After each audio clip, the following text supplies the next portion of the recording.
It's about time.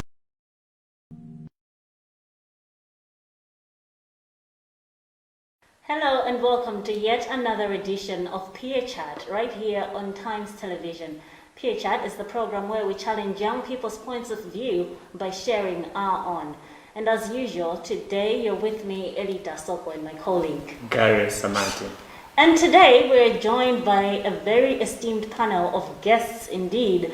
First of all, we have Kenneth Ndago, who is joining us today to discuss a topic that I will introduce to you shortly. Welcome, first of all, Kenneth. Thank you so much. And to my left, I have Mphatso Jerry, who is also here to share insight on this topic, which is, wait for it, about Kamuzu.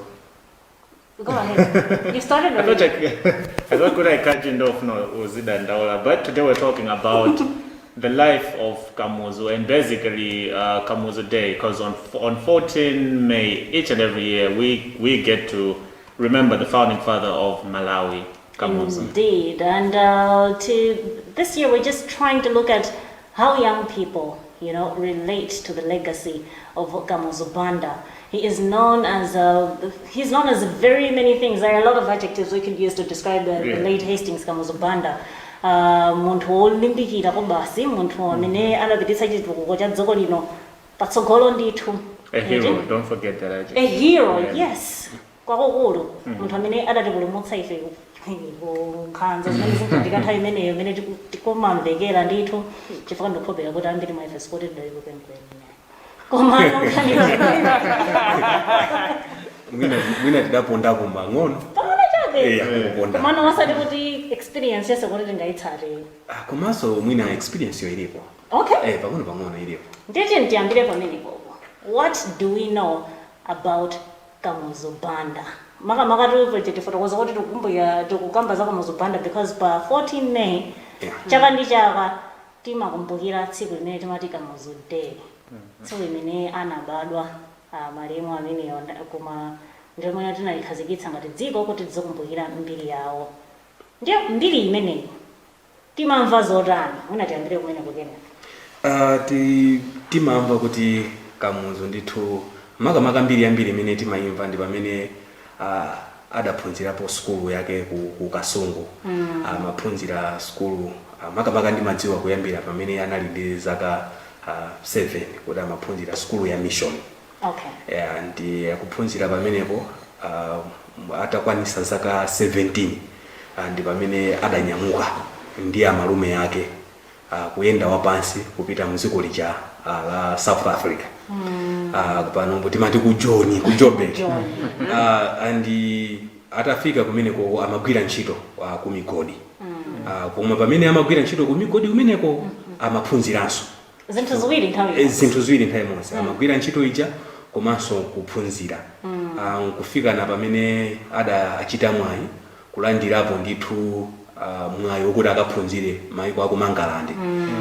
Kumene anakapanga maphunziro ake so kumeneko za udokotala komanso adapangapo so maphunziro ena ndi ena ndipo adali munthu mmodzi amene anali ndi chidwi kuonesesa kuti akuthandiza anthu. Yes. Mu ntchito zake zambiri tikamamva kuti Kamuzu anafunisisa kuti moyo wa anthu upite pasogolo. Makamaka mu ntchito zake zachipatala amawathandiza anthu mosauza kuti awalipire kapena kuti apereke ndalama. Zimene zidampangisa kunena kuti mpaka na ifeyo amene tabadwa ndikumadziwa kunena kuti Kamuzu ndi hero, kuti ndi hero kwa ifeyo chifukwa wapanga zinthu zimene paka dali pano ngati ineyo nzika ya dziko lino la Malawi ndimatha kuona kuti anapanga le foundation. Yes. Ku mbali zonse katinena kuti kaya kumaphunziro katikamba za ulimi. Even if you talk about leadership because he was a president that trusted young people. We believe in his leadership. He reached to a point of nominating young people to assume leadership because he had trust in them. He believed in them to say they can offer something to the nation. Yetu mbiri pamenepo. Ndibwerere kwinako notsopano Mphatso. Apart from zimene wafotokoza papa Kenneth, china ndi chani chomwe ungachitiloze kuti this is what I know about Kamuzu Banda. Zomwe ine ndingaloze zokhuzana ndi Kamuzubanda ndi ngati zitukuko za misewu. Misewu yambiri yomwe anapanga Kamuzubanda inali yoti ndiyolimba mpaka leroli ndikuyigwiritsabe ntchito. Komanso ngati kumbali ya Chinyamata anapangitsa maklabu azaulimi. Yes. Omwe anthu amene anali m'midzi aja alimi akumudzi amatha kupangapo benefit ndithu. Maklabu amene aja kutenga fertilizer wangongole akakolola ndi kubweza zimene zonse zomwe zimalimbikitsa kuti kumalawi kuno tizikhala ndi chokudya chokwanira. Kumbali inaso ndi mbali ya Malawi Young Pioneer. Malawi Young Pioneer ija imathandiza kusula achinyamata m'maluso osiyanasiyana. Akasulidwa kumene kuja achinyamata aja makhano achinyamata odzidalira. Ena mwa iwo leroli amene ali zintchito zabwino anasulidwa ndi Malawi Young Pioneer. Ndithu. Interesting. That was because as for some of us, we were born in the same year that Kamuzu unfortunately died. I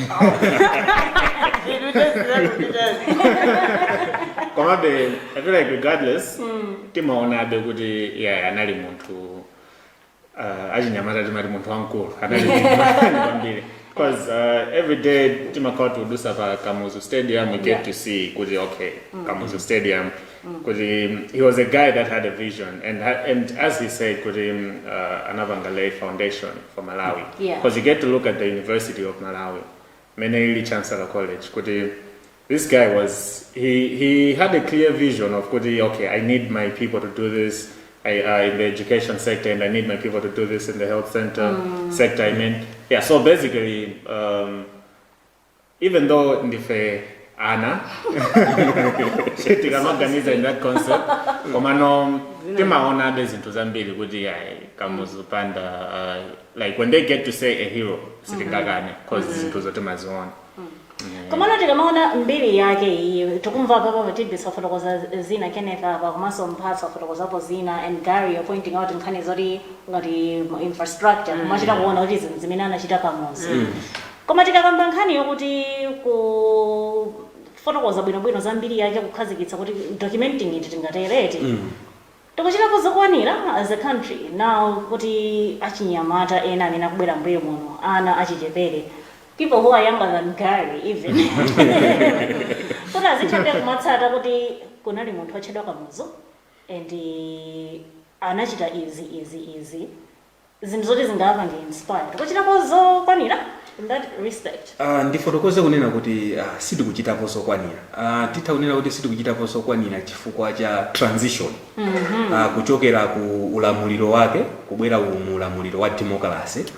Transition imene inaonesa ngati kunena kuti tukupanga against. Tapanga against sitinafune kupanga tinene kuti mwina kwa gogo sitinapita kukagwada to get wisdom. Tinaonkhala kuti ayiwacha mama panga zimene zichefeteni tipange zaso pano. I think it's high time panopo titafuna kuti tione kunena kuti what was good that time and chimene feti chipange embrace and we continue. Mene mwanenera kuti history nthawi zambiri sili consistency imakhala kuti in pieces and mwina sitinathe kukhala ngati ndi dziko kukhala ndi nthawi yonena ndipo 14 May ngati dziko pamene timakumbukira chaka ndi chaka. I think tikuyenera kukhalanso ndi mwayi wina wapadera onena kuti ngati dziko tizitha kudziwa kunena kuti kodi hero amene adayenda bwanji chimene anali nacho chimene chinampanga drive kandi nene momveka bwino kuyenda wapansi kuchokera from Malawi to South Africa. Which means munthu chilipo chimene chimampanga drive. And drive imene itakhala kuti it's imparted in us as young people. I hope and I believe kuti Malawi could be a different nation at all. Chifukwa cha transition ija tisinathe kuipanga adopt zinthu zina zake tinafuna kubwereza zinthu zachinyuwa. Zinakhala ngati zatisokonezera kuti tingapangwa. Ndiye kunena bwino kuti we are failing to cash zimene iye anazipanga. Tikungoyambisa zinthu at the end kumapanga realize kuti sizili bwino. Mphaso anakambapo nkhani ya ulimi. Panopo if you talk of economic development we are focused much on agriculture. And Kamuzu analimbikisa kwambiri kulima foja. And today we are talking about kuti foja sali relevant as the way mene analili. Kodi tikanaenda nayo what could substitute foja lero so that our economy is ikhale kupita chani ikupita pa chisogolo. And how many young people are embracing agriculture as an engine, a hub for economic development of our country. In so doing, tikakhala kuti tauna transition imene ijayo ndikuona pakali pano. I think we are missing a lot, and we need to change. That's why we are able to learn today history ya Kamuzu. We are able to know kunena kuti pa 14 May ndipamene tingathe kunkumbukira. We should not remember as Kamuzu. Koma let's remember kunena kuti kodi anapanga initiate yani, anapanga facilitate yani. I know musogoleri wake mene tikamamba history yake. Mphaso anagamba za Malawi Young Pioneer. Mwina ikachulira Malawi Young Pioneer tamango yangana kuti ali kozuzana. Kumenya. I know china chili chonse chili bwino ndikuipa kwake. Even insima imene ukadya ukakhuta kwambiri umazimbidwa.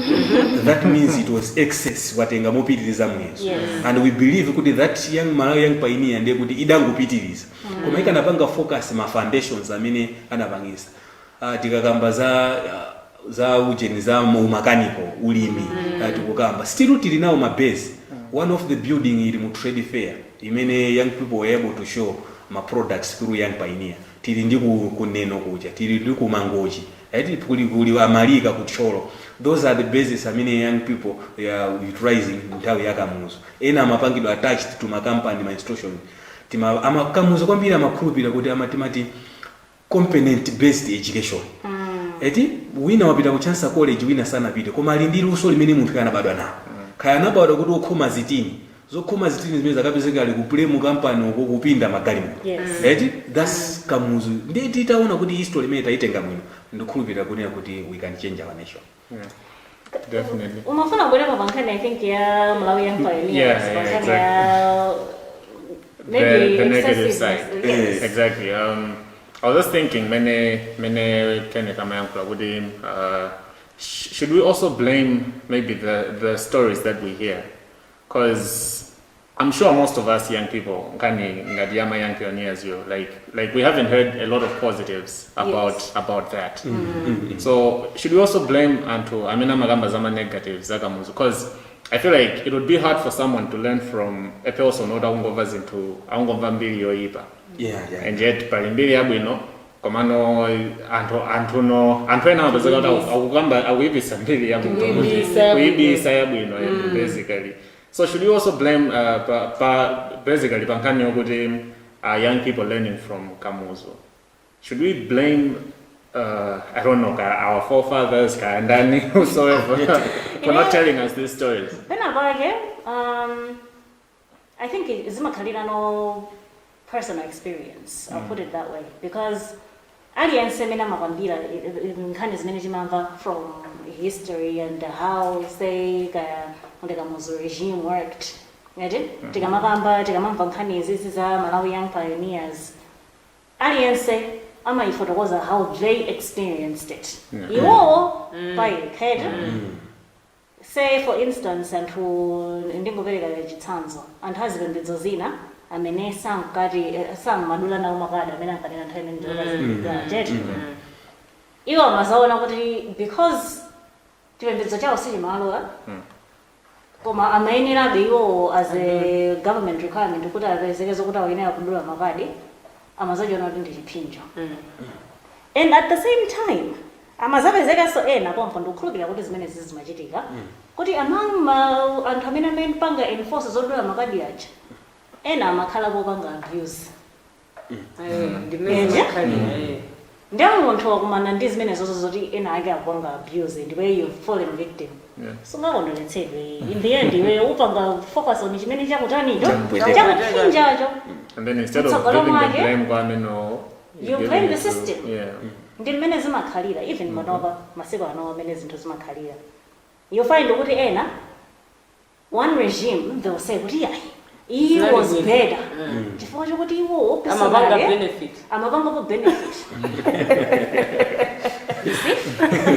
Pamene wina woti amangokhala in the sidelines and muona kuti iyeyo zinthu palibe chomuyendera will say kuti no, this system sina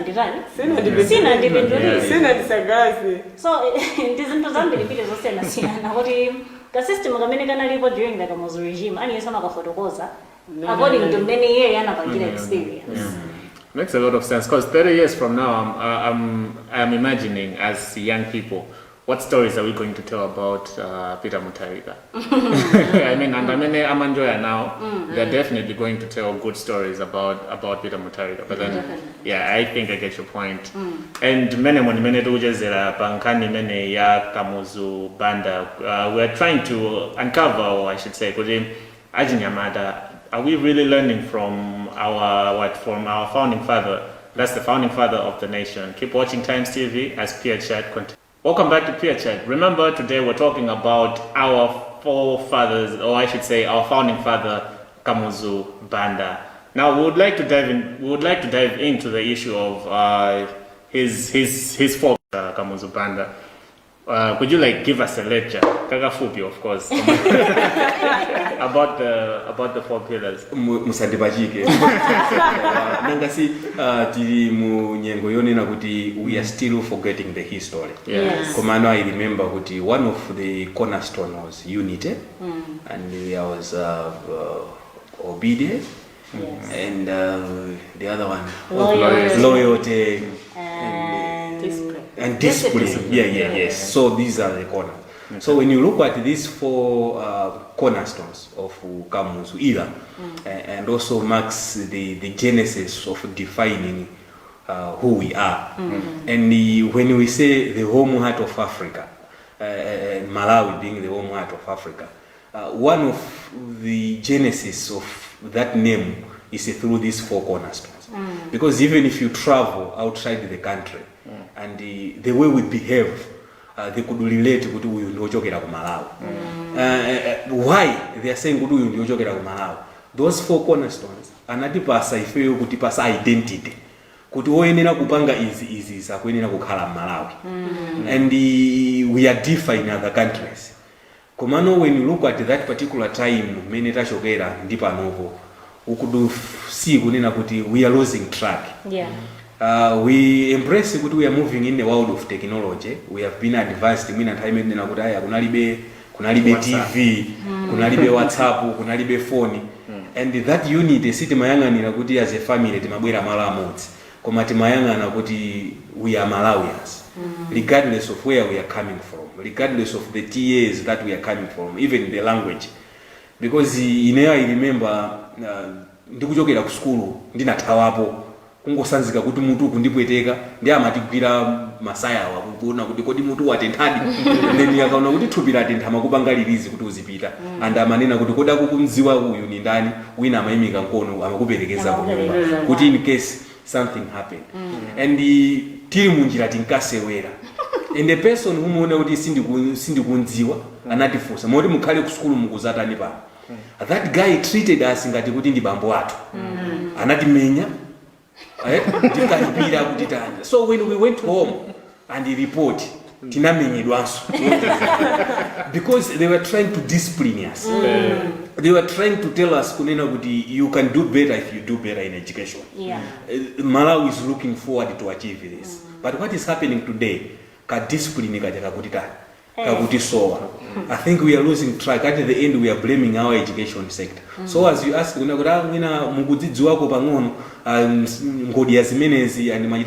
terms of discipline, I think this is what was happening. When you talk of unity, I remember, I would talk about the village life. City mayanga nina kutu uyuni ndani, ati city makali ya remote. Chakuja timata kuita nina ntosadziwa. And they could sleep opa kuti mwina ndipedwa.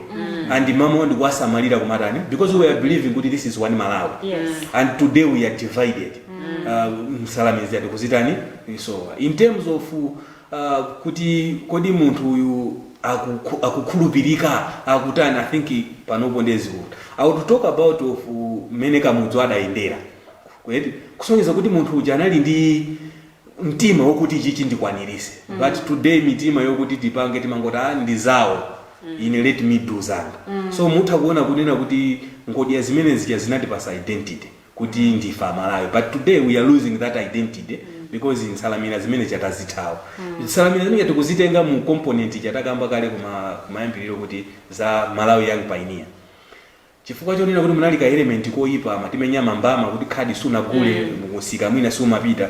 We are looking at the bad aspect. koma let's look at the degree kuti kodi ubwino wa zimene zijazo udali kotani eti kunkhani ya education eti kunkhani ya education anachita bwino ndikuyankhula panopo kunena kuti if we are able to access health services in a beautiful hospitals ndi foundation imene Kamuzu anayika fuka adadziwa kunena kuti munthu akhale mzika yodalira akuyenera ndiye thandizo la chipatala akuyenera and some of the infrastructures that we are tikamayenda timaona kuti ati youth week 1980 chakuti building idakalipo and is so strong and mwina mphunzitsi wina akukhala mutimo akukhala is the work imene anayipereka kwa Chinyamata. We are dedicating that particular time kaya kusesa nsewu kaya kuchosa mauzo kulima misewu. It was something offering back to mother Malawi. Ndemu kakamba za nsalamina zija I think panopo tikutha kuona kuti tidazithawa. Now tikakamba nkhani ngati za discipline eti ine ndikuona ngati mwina we have heard zomwe timakamba kale kuyamba paja kuti kumakhala ngati kuti kumaza anthu ena akamba kuti yayi kamuzadai munthu abwino ko basi ena nkuzabweraso enanso kuti yayiso sanalo wabwino anayi ndi nkhani zoterozo but zimene timaziona kuti zidali nkhanzazo wasn't it just a way pake of ensuring kuti ngati discipline iyo ikhalepo was it a necessary evil?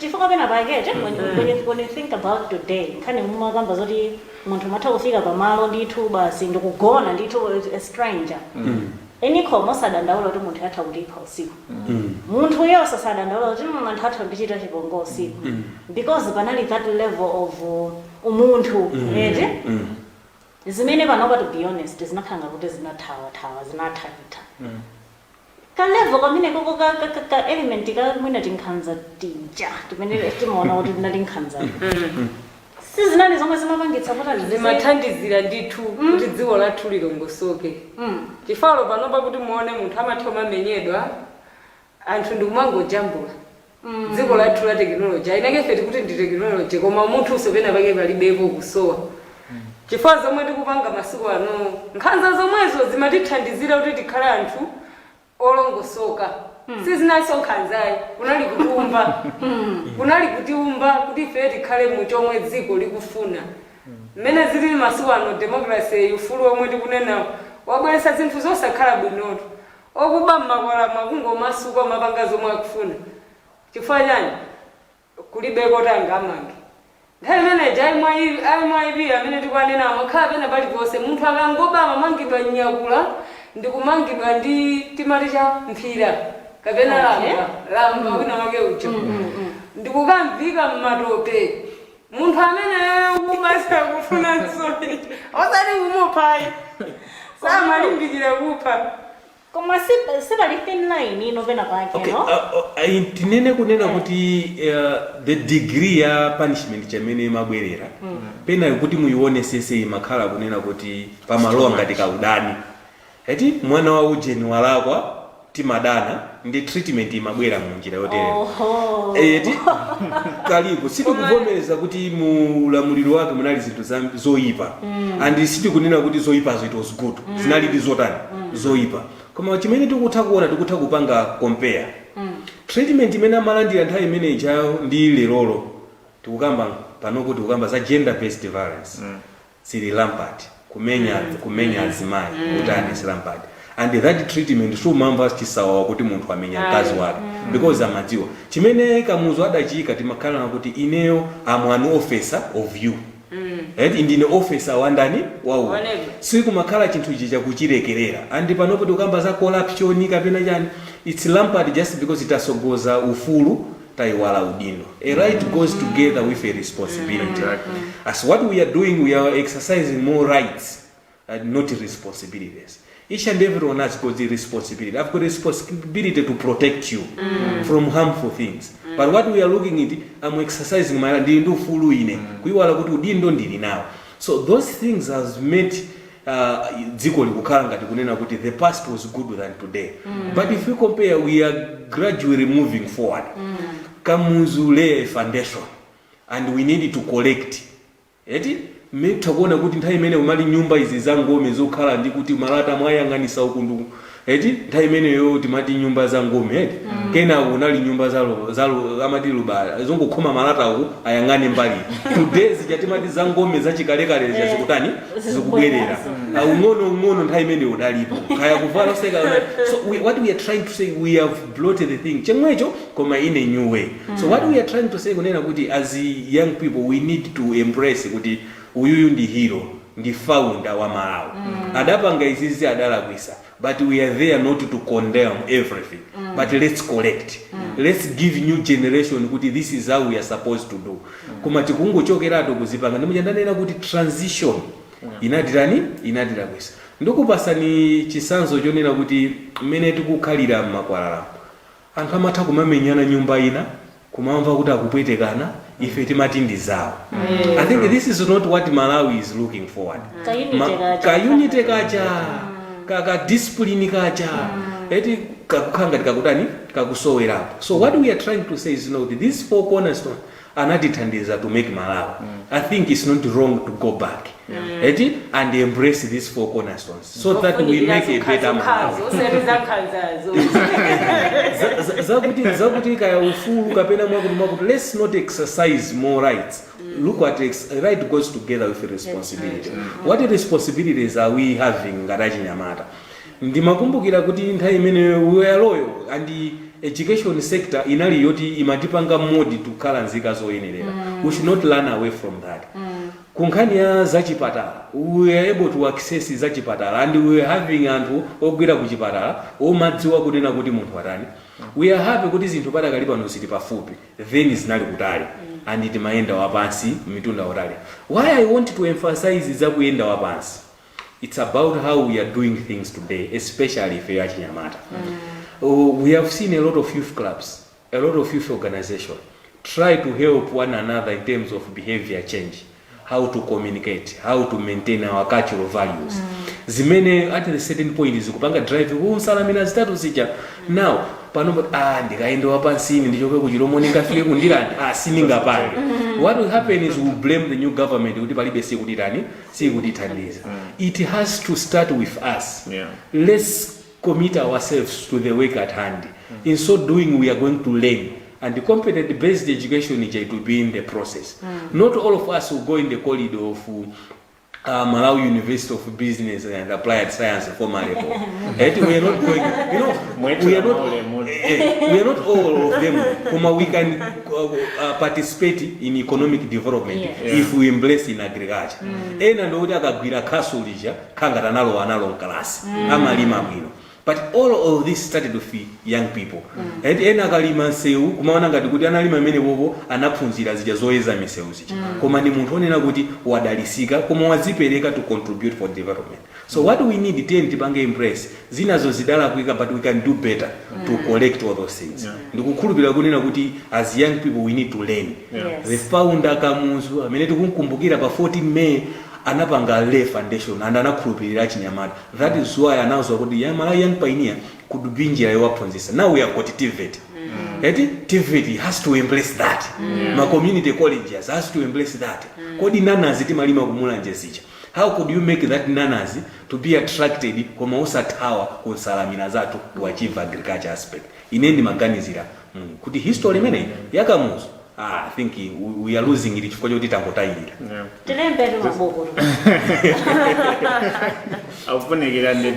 Before I get to the question that I wanted to ask, just to emphasize also on the point of discipline. And as we're getting older, I thought kuti Master Namandizunza when she was doing because you then get to look at how you turned out. So I feel like it's the same thing with that time. Timamba would Timamba would amana would kamuza gamadu sanga. Let's say ngata kudu sava chichi ku planta ya kuno. Aliensa luge vanja akaombe manja. Anas luge akaombe manja. Zindunga zimene zozo, and there was a national cleanup day as well as President Lazarus Chakwera is trying to bring back time and also in Aliboso. I feel like zintungati zimene zozo, it builds you a certain discipline. muntu samangobanga live your life amati pa autopilot kuti uzikhala ndi guidance inaye kuti as a young person you're supposed to do ABCD. So I feel like that also helped us helped Malawians with Nkhani discipline, which is something that's not there nowadays. I think in addition, Nkhani zitakhala kumva pakataba kuba mbonga. Ka discipline gaja. Imagine nthawi yakamuzu muntu agwidwe. Nthawi imene kuti muntu agwidwe zakhala zina zake zopya. Koma because panopa olo anthu agwidwe makhala ngati kuti inde chilambocho chikhalapo. Koma mwina kuti ndidzafike polangapo ndizichita kutenga nthawi, Then munthu uja olosa kalangidwa ndikomwe. And you feel kuti ndi ufulu ineyo, that type of thing. Ndipanga izizi mukhoti mwina ndizaonekera mwina chaka cha mmawa. Tilibe that sense of mwina chimantha tijatudera fungira, right? Kumati yayi, kumati nero apapa ndisachite chonji. Kulitu njira zina kuzolangira zina zake. Ifolo achinyamata amene khalidwe limene kuti angaapatse ulemu anthu akuluakulu masiku ano kulibe. Ndizovuta. Kale timati tikamapita school kukumana ndi madamu aphunzitsi. Umalandira chikwama mpaka napowerukanso uchita kwadikira. Madamu ndikudikireni kuwalandira baggage okatani ukasiya mpaka kwawo. Olokumana ndi munthu wachikulire. Kumulandira. Koma pano pamazuwa munthu unatha wachinyamata munthu wamkulu mwatha kumana naye kuti umwana kuti munthu uyu walemedwa, munthu uyu alibe mphamvu. Palibe aliyesa zingomera mwana munthu uja. Kale munthu wekha umangoti bwetsa ndikulandeni. Olo chidebe cha madzi umatha ngopita kumadzi kuja ungowasenzera musavutike ndi kusenza munthu umene unatha aliyense paye amapanga zake. Ndingonjezerapo nkunena kuti kamuzu timakwera mabasi and kunali half fare. Mwana amalipira yaying'ono. Mwana amalipira hafu, wamkulu ndo wamkulu amalipira yayikulu. Koma panopo minibus zinatha. Aliyese I think timadziwa kuti kulemera kwa mwana kwa mkulu nkontani kusiyana sikuti tithesa mataya la galimoto chimodzi. Secondary amapereka ma concession tickets. Omanyamulire iwe amanyo panga haya basi jega bwera ndeta aliyese alipira half fare. Kayo choka kuno kafika kulilongwe. Aliyese okwera mmene. Ndikuonetsa ticket ikhala half fare. Ntaya holiday ndeti kafuna uzingoenda uziuza beti imakhala think mabeji ka follow. Toto matwenda timolendo follow tomaenda half half. Zero yini mwana wa school. Koma pano zimezo zili kuti. So chimene tofuna kutanthauza ntionena kunena kuti pali zinthu zina zake zonena kuti we are losing track. Chifukwa chonena kuti we are trying to borrow zikhalidwe zanu. Sikuti kuphunzira nkolakwika. We need to get educated. We need to change things. Koma tipange change things for the betterment of our nation.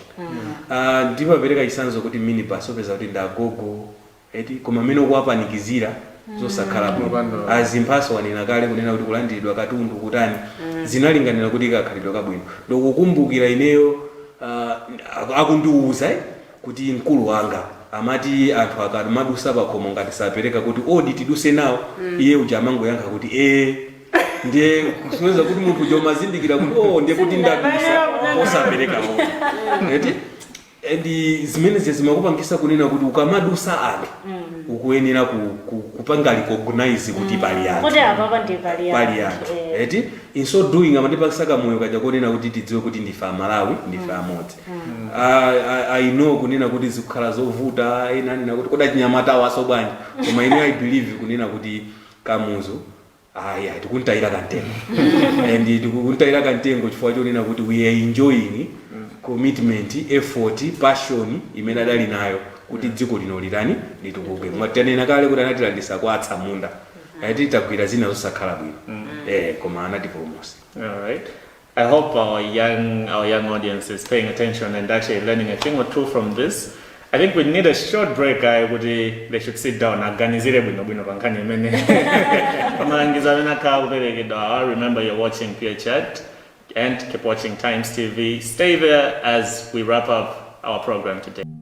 Welcome back to the last segment of Peer Chat, where we are discussing the legacy of the founding father of Malawi, Dr. Hastings Kamuzubanda. Tumakumbukira tsiku la Kamuzubanda pa 14 May. Ndipo lero mprogramu yitu yang'ana kuti kodi achinyamata tingaphunzire chani kuchokera mmoyo wa Hastings Kamuzubanda.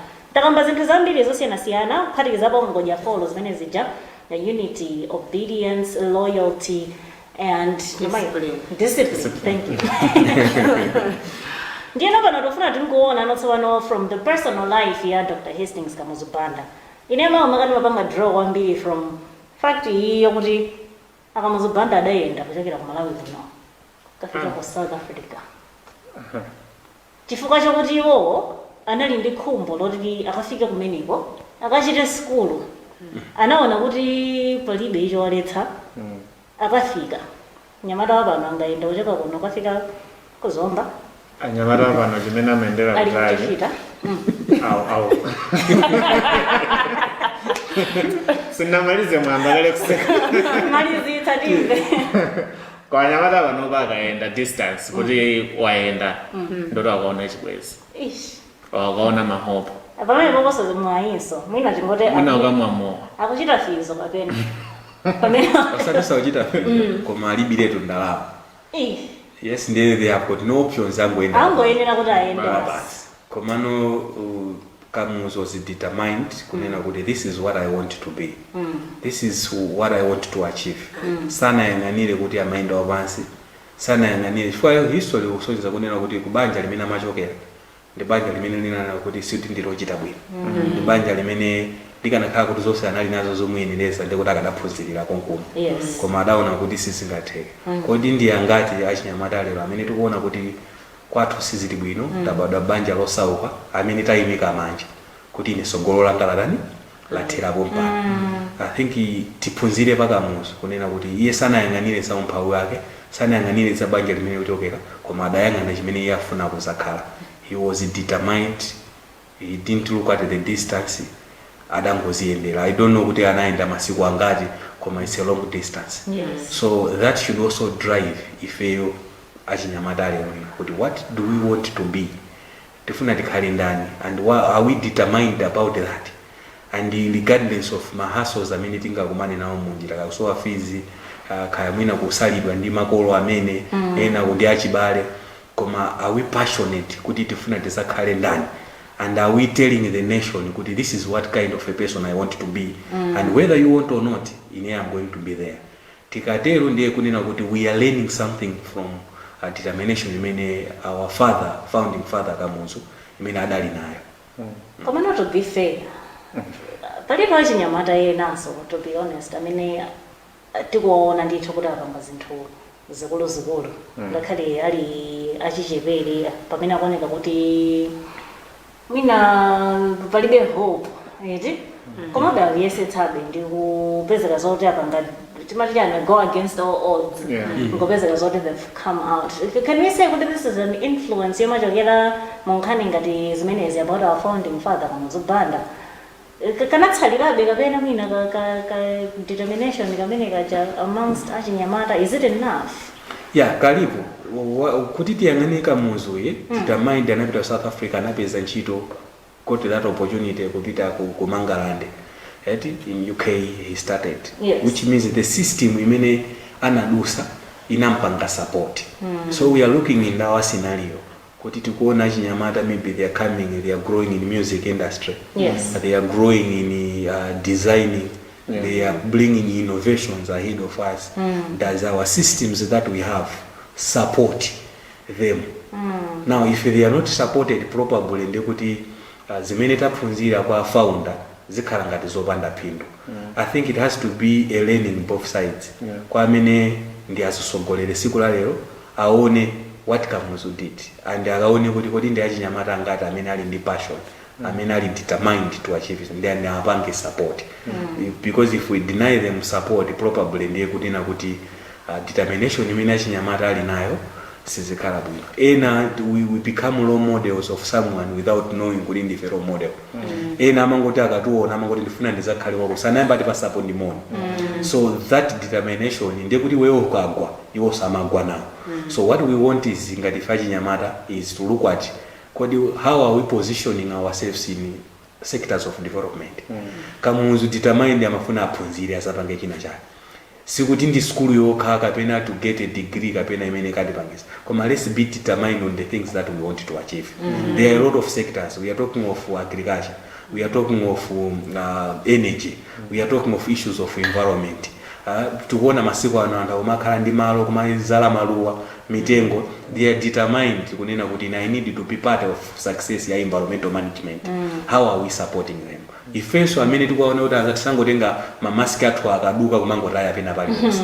I remember Blantyre was one of the cleanest city being recognized. 10 tikhali nacho chinthu ngati chimene chacho tichipitirize. And also in our location tithaso kuziwa kuti this is what we can move. Muchatimani za youth week jasoma joka muntu nsanje ukamanga nyumba kuchitipa. It was in their location. I think we can also bring that determination kuchokera kwatu. Azeli jamene wanenera kunena kuti kodi panopo achinyamata alipo, koma what I can say is we need to support them. Sikuti angaendeswa pasi kupita ku South Africa ya. They need to be supported right here. Eti yoyo kamuza adaenda anatonesa kuti muli kuthekera mwa chinyamata. But now so awatu kwenena tapange support. Tikapanga support will smile. That's all. Okay, Gary, sorry. Right, I just wanted to also add on that, as Erida put it, it wouldn't be fair of us to just conclude kuti I feel like young people these days, they're really trying the best that they can, given the circumstances. Pena bakesema ngokaso reality check it. I mean, muntu amaliza school or sona bide ku school libebevala, and you can see kuti azinza kwena ali ndibevala koma ali benchito. Then you get to sit down and wonder if these guys can't even find a job in their own children guys So most of them, they just face reality and just go like, you know what, let me try and start ndingopeza kakamera ndizijambula. With photography these days, they're making money off of that. We know people they're able to just shoot my videos, and that's their job. So I feel like these days they're indeed trying. Komana, I feel like it's also important for us to tell these stories more, because should we say all the young people are learning from Kamuzu? Realistically, I wouldn't agree with the young people are learning from Kamuzu, from determination ya Kamuzu. I feel like they're just doing zintuzo what they're supposed to do. Komano, if we could share these stories, Kwambili, look at this guy, look at the founding father of the nation. Yes. And every day, muntu kujoka kunyumba, okay, not every day, like once in a while, you're living in a house, you get to think, what would Kamuzu do? Not to sound blasphemous. You eventually get the determination that he was talking about. And also I feel like we should, like, apart from sharing these stories, we should also teach, as young people, we should learn, I should say, we should learn being patriotic, loving our country. Because I feel like Zima and Bida because Anfambili if and Anfambila Mina Banga business, they are more motivated by Gudi as Tandizeo, as a Kaloleme. But I feel going there with that mentality,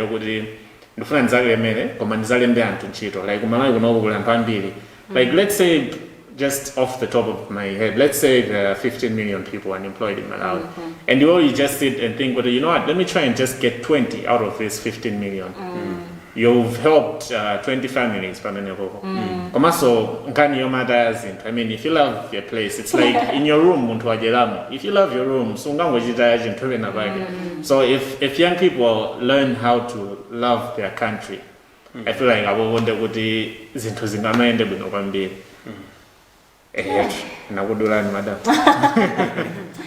the Mazalo Nkhani generally, Tagambaza, the four cornerstones and everything, some tidbits that we can learn from the founding father of the country. Komana, somebody would argue, what is Intuzina in the Ndizori to Zoina Punzira? Wait, Koma Intuzina, Yangozina Sinta. But no, let's focus on going forward, Nkhani is isn't Pazama rights and everything. You know how Karemo, in the rights were there. Kumavanova, they're getting more emphasized now. Is that not something to consider? Kuti apatu nyengolo zokusintha. Tiyambe nokuona zina ngati timakamba papa. I know timakamba pazokuti kalemo you see basi munthu akudutsa kuzoza kuti awatachiyolera kutali kwayitanira chakudya pakhomo. Nyengo zapano zingakulole munthu wochita choncho? Nyengo zapano pazavuta. Chilichonse chinasinthiratu completely. Lifestyle yomwe tinkakhala munthu ayakamuzo ndi panopa ndizosiyana. Chifukwa inakefe tikuti technology, inakefe tikuti dziko lupita chitsogolo, komano ine mukuona kwanga ndiona kuti zinthu zambiri zinavuta. Chifukwa chani? Chifukwa anthu tungozitenga kuti zimeja za mvula yakale za nthawi ya makolo athu tisatengereso izi. Ife monga achinyamata tizipanga zacho zamayowo zachanjali zomwe zili zosatithandiza. Determination ija ndetisipezeka poso. Alese achinyamata ambiri akamaliza skulu tikaona mmakomo akungokhala. Ena sikuti kuthekera kwalibe kuti akhoza kupeza skill ina yake. Mama skulu oti akhoza kuphunzira anthu ntchito za luso ali pambirimbiri mmakomo.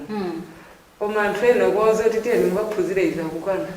Chidwi alibe. Chomwe afuna yo nkumangopempha masteni bwanji 50 bar ya ganja. Pamene kulingana kuti determination ilipo. Akangolemba form 4 akamaliza kuti pamene kwathana nazo. Chidwi china choto apite patsogolo kapena ndipanga chiyani choti ndidzitukulene monga mwini alibe. Ndicho kufunikira choti anthu tikhale ndi masomphenya patokha kuti ineyo ndifuna nzapanga chakuti ineyo nzakhalewa kutodalirika mu community yathu. Ile chomwe ndikuona. Chifukwa chimenecho chomwe tilibeno ife monga achinyamata ali. Maybe wrapping up. Okay, you have something to add. Yeah, I just wanted to add to say kunena kuti zinthu zinasintha. We agree. Ndipo sitingakane. And mwina wachinyamata amene kuti mundilole mpaka ine ndikaende wapansi. No, we don't want you kuti muende wapansi. But what we want you is to work extra hard seriously to achieve what you want to achieve. Whether chimene mufuna kukakwanisa chokupangani kuti muende wapansi for you to reach that, do that. Kamene mukupanga chokuyenera kunena kuti muli ndikuthekera kuti mukuyenera kukwera galimoto, do that. That's what we are trying to say. We are not saying kuti lero ndiye kuti muende wapansi. Nthawi imene mwina galimoto imati ikadusa tinkamenyana kunsana kuti fota una double 3 double 4 inadusa. Today we cannot go that. Kapena zomayima mbali mwansewu kumana kuti galimoto yagogo wanga that was the past. Panopo we are in the new generation. Komano what we are trying to say kunena kuti tisakhala kuti new generation and itakhala pansi. Tikuyenera kuti new generation koma what do we require mu generation yathu ino. Ndipereka chisanzo cha uyu this guy from Mzimba amati college course. He generated electricity kuchokera ku masclub and anagawa magesi mudzi mwakwawo. Now I know for sure kunena kuti what would happen do sana sade ma standards because we have got standards. But it's not about kuti suna sade ma standards. In nthawi yompangano adi my engineers. Kumphatikizira anthu kuti anapita ku school they know the standards. So that vision go imenali nayo kwaneleza. In so doing atha kulemba ntchito anthu 100. Ndikumathandizika. So what we have to know is we need to identify potential young people amene azipereka. Because in Kamuzu eras we are learning. Ku school unali handwork, chanja timapita kumunda kukalima kaya kwa phunzisi. Ku needlework, they were trying to help us. Kuti zakhala matera. Zopika ziti baking kagwena ntchito ku hotel. It was a learning point. It's worrisome to hear today mwana ukafika form 4 maupika samatani. Samat. So we don't want to go something like that. At the end ifati mabanja akali ndolimba hapa tusarani salimba. It's just a mere fact sumna mpange prepare mwana. So what we want in makolo boma ifeso achinyamata. Let's understand what we are in a new generation. This is what we want to achieve. Tikatero nde kuti we can't blame amene akuti panga support. Koma ngati ine ndofuna uzakhala nesi ndineyo. Editor, so you cannot push me to be a nurse. So what we want is aliyese wachinyamata ndi chimene afuna azakhale. Chimene afuna iyeyo azakwanilisa. Then we should start from there, helping them. Yeah, I think this is where we wrap up. Before we go, very briefly, if the late Hastings Kamuzubanda saw Malawi today. Mene alili bana. Tielekeze chabwino the young Hastings Kamuzubanda who had a vision of Malawi in a certain light. Aione Malawi bana. Akalokonda. Very, very briefly. Yeah, then maybe nkhani ya matenda BP kunalibe pano akanagwa BP. Akanagwa BP in a sense because we are looking at the environmental issues. Nkhalangota dula. Energy issues makala pena pali ponse. We are failing kuzala so mitengo. We're talking of we have polluted air. Our cities are not clean as it was before. Probably adabwa. And the adandaula apa nga blame democracy. Let's look at democracy. Yes, it has gone down. But we need to think. Situfuna sokuti adzuka nene, but I know the kamuzuzi ama ina dakalipo pakatali pano. What we want is them to have that committed, to be committed to the work and be innovative, be creative. I think we don't want kuti adzuka atikomokere for bibi 40 tawono, but to khulupirira kunena kuti we are capable. We have learned the history. Takumbukira pa 14 May. It's not just a matter of ngoti befidi tadula keke, but it has to be a new way of rethinking and learning a history for us to move forward. Mpaso palibe chimodzi kena kake komwe kana kondera nako akamuzo atatona pa. Hayi ndithu yanavuta. Fadziko latembenukiratu. Aineke umene analisiya ndi panopa. Democracy yatipweteka. Okay. Ndendizovutadi. Chachikulu ndichoti ife monga achinyamata. Mmene wanenera Kenneth kuti tuyenera tibwerere mbuyo, tiganizire, tikumbukire kuti kalero lifestyle anthu amakhala motani. Muzimene zonse tiphunzire mukenake. Osati ife tibwerere mzochitika zenizeni zakalezo. Koma tingophunzirako ma elements tiwiri titatu tomwe naye tofunikira. Kuti ife tizipanga zimenezo kuti dziko lathu liyende bwino. Miyoyo yathu monga achinyamata iyendenso bwino.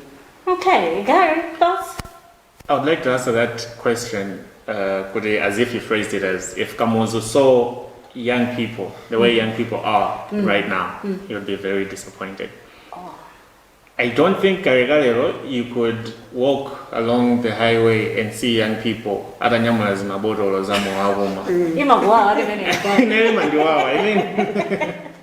you get to see young people drink. I mean, to drink is one thing, but then to drink publicly like that, it just shows level in many young people. So he would be very disappointed. I mean, I feel like the more we have these conversations, I feel like we'll be learning bangono. Because most of the times, young people, we like debating about, like I've heard people say, well, the Kamuzu had 30 years. So should we really give him credit for doings in 30 years? But then, like, how is that going to benefit us? If we have these conversations about what we can learn from the man, then young people are going to benefit more from that. He'll be very disappointed right now. With a little... I'll give you an example. Asibambu atu, azangu malume atu amamwa. Andi akatituma kuti kaitana malume kumowa, sitimapita kumowa. Timaima kunjira.